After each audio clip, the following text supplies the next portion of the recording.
Fox 5 and Hot 97 present Street Soldiers with Lisa Evers. I'm so glad you're joining us for this episode of Street Soldiers on cyber love scams. I'm your host, Lisa Evers. The need for love is a prime driving force in human beings, but now, unfortunately, it's become a hunting ground for scammers and con artists. They manipulate emotions in order to get their dirty hands on their victims' money, leaving them broke and brokenhearted. Jacqueline Crenshaw saved her hard-earned money over 4 decades for her future. Then she connected with a man named Brandon on a dating site. They prayed on the phone together but never met in person. He used a technique called love bombing, quickly creating an emotional connection to gain control of her heart and her savings, costing her $1 million in a cryptocurrency scheme. She had doubts, but says she ignored her gut feeling that warned her to be wary.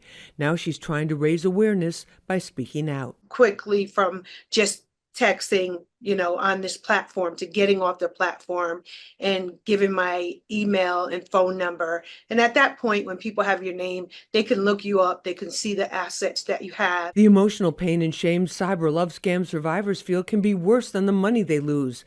Dr. Jennifer Lawrence says many scammers use psychological manipulation techniques like mirroring a victim to build trust, future faking, deluding them with visions of a beautiful life together, and love bombing, which the scammer used on Jackie. That rapid emotional bonding, scammers move very quickly to create intimacy and emotional dependence, saying things, I've never felt this way before about anybody, you're my soulmate. Dr. Jon Padfield says there are international romance scam rings that look for men and women in wealthy countries like the U.S., U.K., and Canada.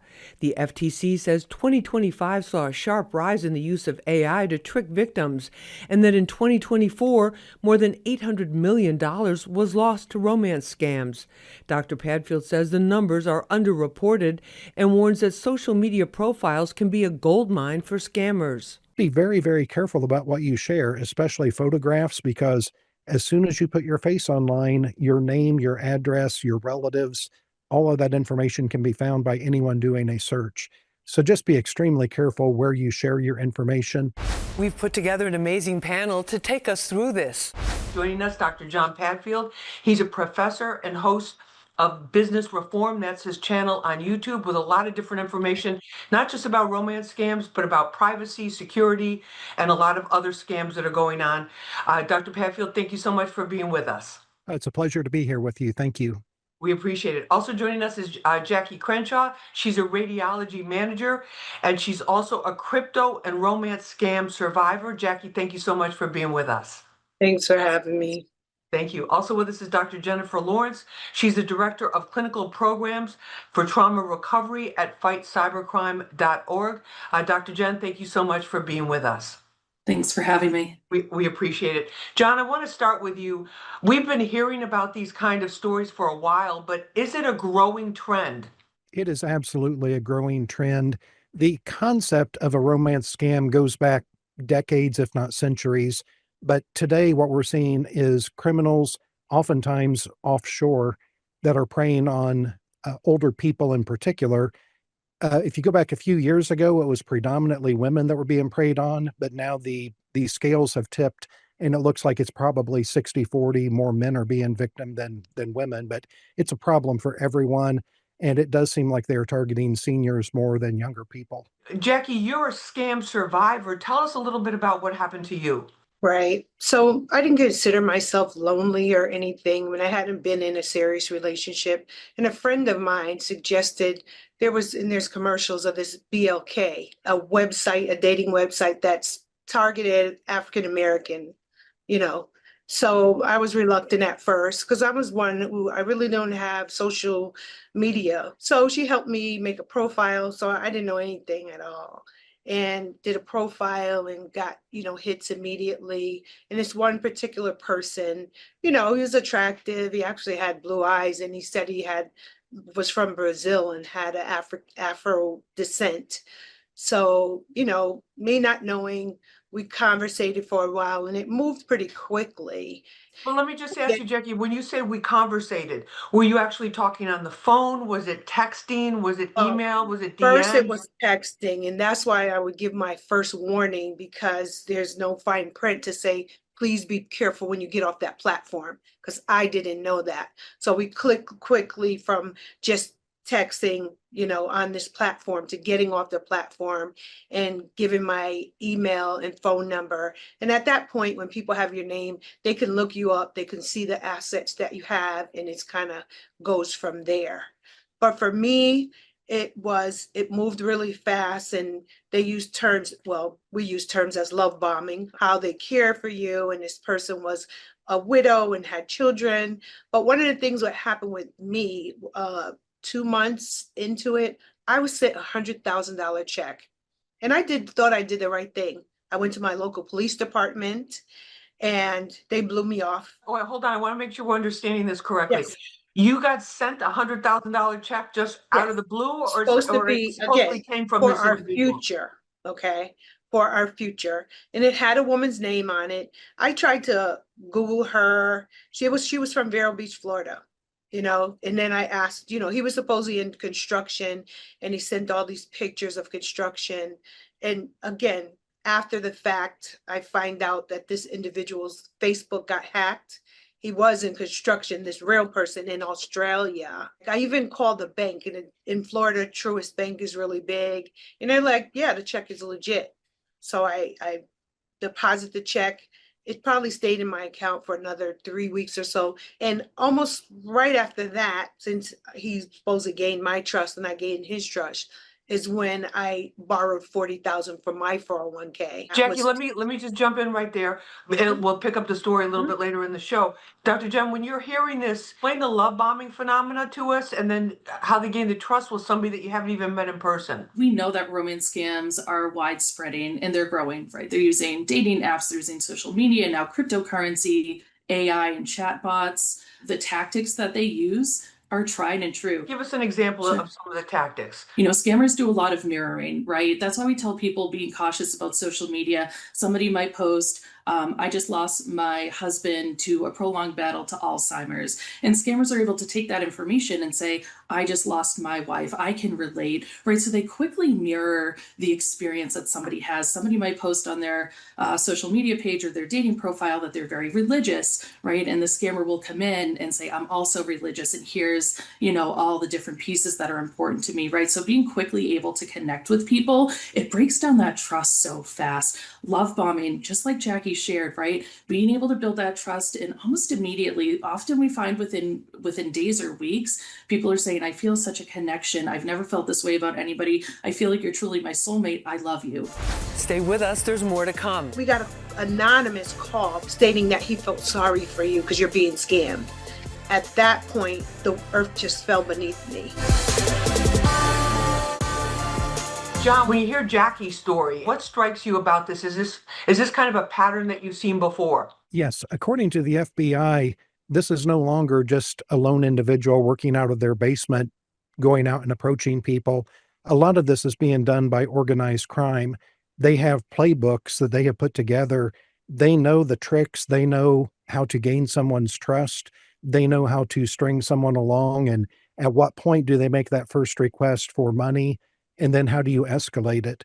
It may start with, I'm on deployment, but I'm a soldier. We have these things in common. I saw you on Facebook or whatever platform. And all of a sudden, I would love to come see you, but I don't have the money. And now, because of this connection, you feel like you ought to send them money to help pay for a plane ticket. And if you do, then their car's going to break down on the way to the airport. They're going to need money for that. And it'll be incremental, and it may start small, $100, $200. But as soon as they get their hooks in you and you're already committed to sending them money, then the requests start getting bigger till you start getting into the thousands or tens of thousands of dollars. When you got this $100,000 check, didn't that raise a red flag? Well, again, like I said, I thought I did the right thing. I went to the authorities. Even when I did a reverse image of him, nothing had come up at that time. But the gifts, they didn't stop there. So there was always little trinkets, or even I said prior to, if I worked long days and I was tired or hungry, I'd get DoorDash and, just all these things that, again, eventually I said, oh, this person really cares about me. And again, the worst thing, we prayed together every day. So that was like when you think about it, every single day, oh, it's my turn, it's your turn. And I was like, wow, he was like a pastor. That's how good they are. Naturally, your guard, I mean, your guard drops down because you're thinking like, oh, Yes. this is a spiritual person, this is a person Yeah. of faith, and I can Yes. trust them. Because Wow. I've been taking care of my nieces and nephews. I come from a huge family. I thought, oh, now it's my turn. Someone's going to take care of me. And one of the other things when I did this crypto, again, was taught how to do it. You wire transfer, you buy the Bitcoin, and then you transfer it to an e-wallet.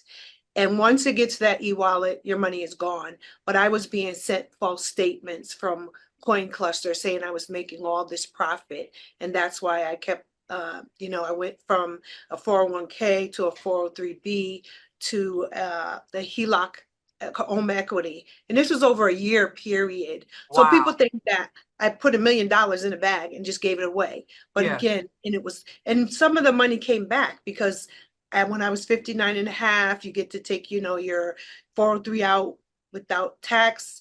But then I was planning a 60th birthday party, which was $80,000. He sent me 16,000 back twice. So he was probably scamming someone else. My town that I went to a year before, police called me one day in June of 2024 and said, are you being scammed? And I'm like, no.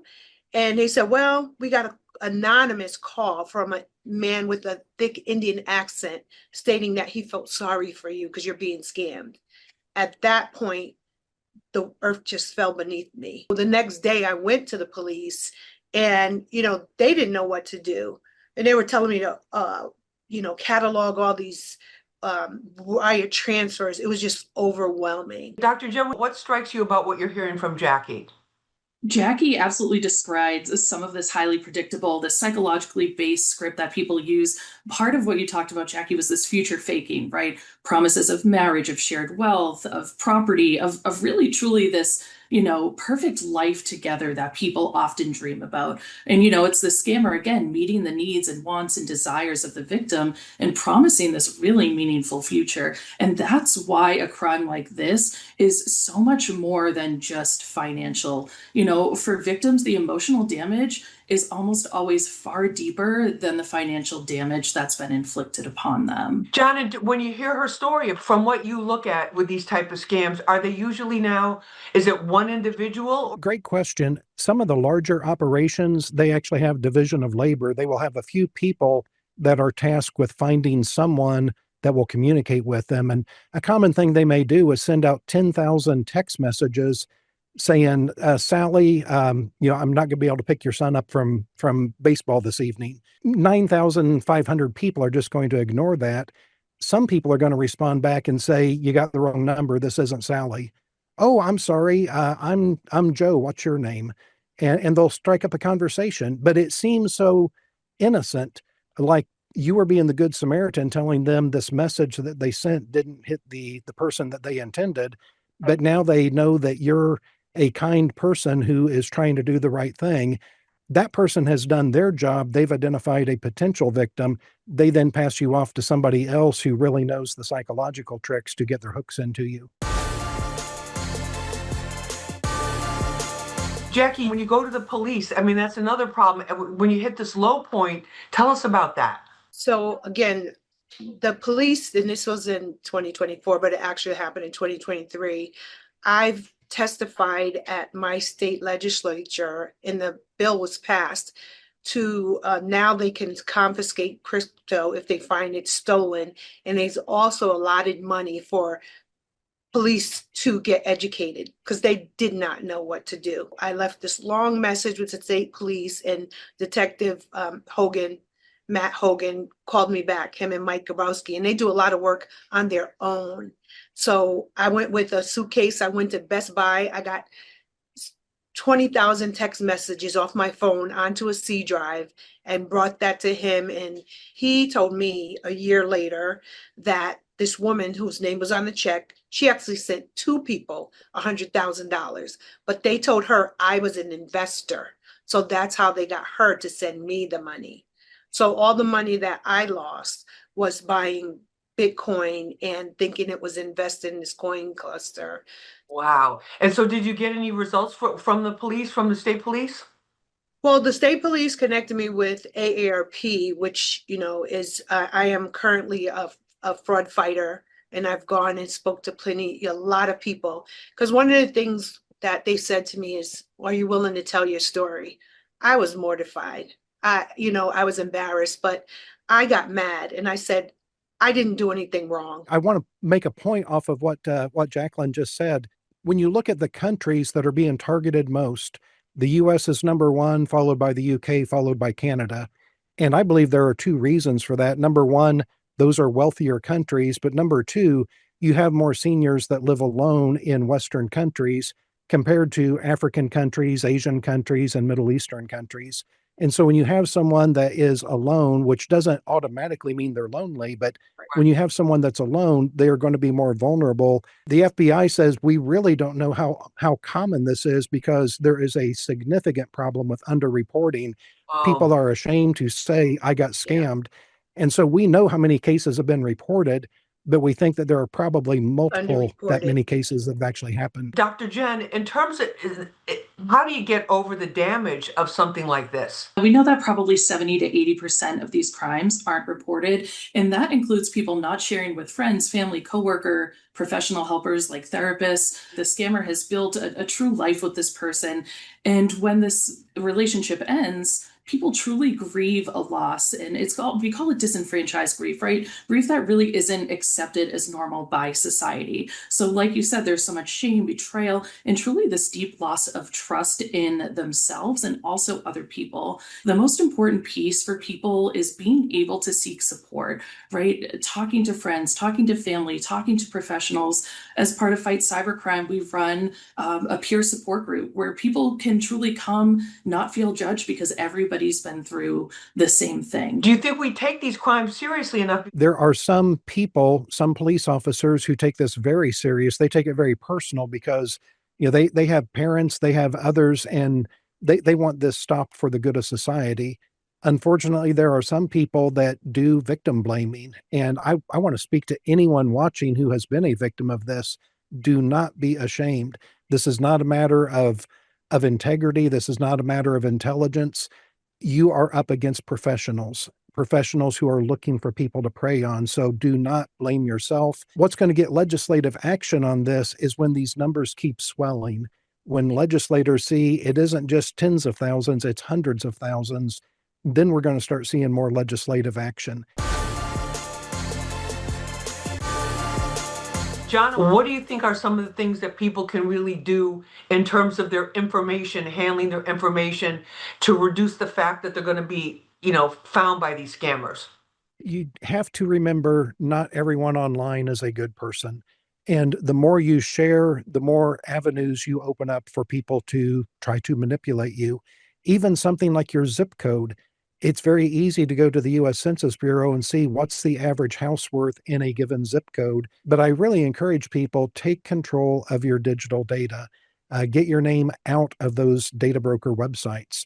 Just be very, very careful about what you share, especially photographs, because as soon as you put your face online, your name, your address, your relatives, all of that information can be found by anyone doing a search. Jackie, what do you want women in particular to know about this? Absolutely meet in person. Because again, their sole job is to depart you from your money, and they will do almost anything to get that. If your gut is telling you something's wrong, it probably is. Let someone know, call the police. The police are getting more attuned to what's going on now. Like, again, I don't think they had the tools or the knowledge, but it's getting better. And thank you so much for sharing your story with us. I'm sure it's, to keep talking about it too it takes a toll on you as well, but we appreciate your courage to share this because it's very inspirational. Dr. Jen, what should we be paying attention to about what we would feel individually if it's like a really iffy situation? Yeah, paying attention to our gut feeling, right? A lot of times we overlook that. And that's why it's so important to have a trusted friend, family member support network, right? These romance scams thrive in secrecy and urgency. And oftentimes it's other people who can say to us, hey, it sounds like it's moving really fast, or that's kind of weird that this is the third time that they said they're flying to see you but haven't shown up. You'll know if somebody's continuing to pressure you to send money, to send information, to keep things private. That's a huge red flag that you can look at. Thanks for joining us for this episode of Street Soldiers on cyber love scams. You can watch it again and share it on our Fox 5 NY YouTube page and the free Fox Local app. Remember, use your mind as your best weapon. I'm Lisa Evers. Let's push for peace, love, and justice for all.